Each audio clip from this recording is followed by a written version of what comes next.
Assalamu alaikum. Today I am explaining the topic of the inguinal canal. Okay, now inguinal canal is a slit-like passage that extends in a downward and medially direction, just above and parallel to the lower half of the inguinal ligament. Now, where is the inguinal ligament is present and how the inguinal ligament is formed? Suppose in this skeleton, I am making three muscles, anterolateral muscles of the abdomen. The outermost muscle is the external oblique aponeurosis. Here, this is shows as a external. Suppose this is a external oblique aponeurosis. The inferior border of the external oblique aponeurosis from the anterior superior iliac spine, as in this skeleton, this point shows the anterior superior iliac spine till the pubic tubercle. Aponeurosis of the external oblique is thickened and this is formed as a inguinal ligament. Similarwise, the external oblique aponeurosis at the point of the insertion from the pubic tubercle and till the pubic crest, there is a defect, a triangular defect is present in the aponeurosis of the external oblique, and this defect is called the superficial inguinal ring. So, the superficial inguinal ring is present in between the pubic tubercle and the pubic crest. And this is the end of the inguinal canal and is superior to the pubic tubercle here. This is the pubic tubercle and this superficial inguinal ring is present superior to the pubic tubercle. And as it is a triangular shape opening in the aponeurosis of the external oblique with its apex pointing superolateral.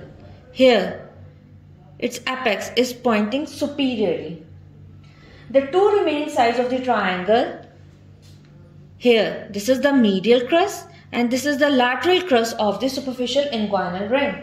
And it is attached to the pubic symphysis. This is attached to the pubic symphysis and the pubic tubercle.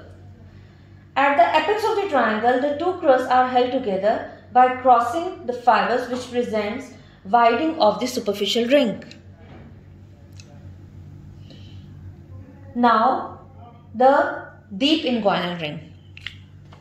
So, first of all, I am removing the superficial inguinal ring, and if I am removing the superficial external oblique aponeurosis, here the two muscles are shown.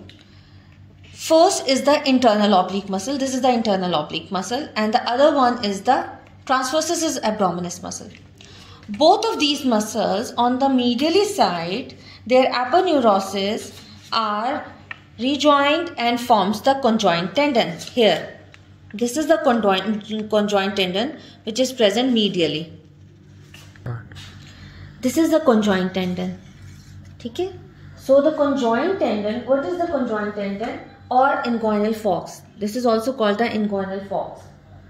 This is the combined insertion. This is the combined insertion of the transversus abdominis, which is present posteriorly, and the internal oblique. Both of these insertions combined here between the pubic crest here. They are combined with the pubic crest and the pectineal line. So they form the conjoint tendon.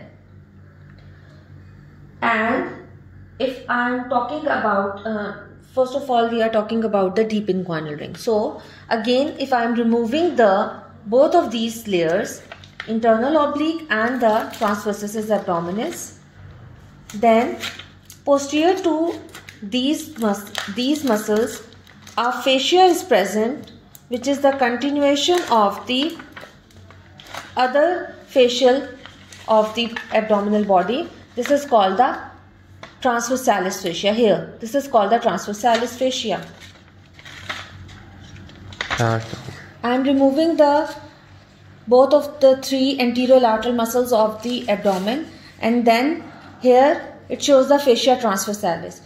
The fascia transversalis having some defect is present, which is present midway between the anterior superior iliac spine and pubic symphysis. Actually, this defect is called the deep inguinal ring. This line shows the inguinal ligament. It is just above the inguinal ligament.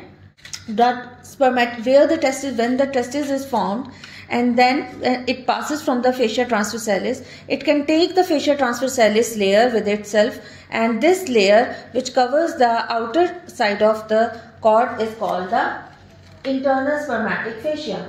Similarly, when this spermatic cord, continuation of the tissue over the spermatic cord over the superficial inguinal ring, this layer is called the external spermatic fascia, which is formed by the external oblique muscle.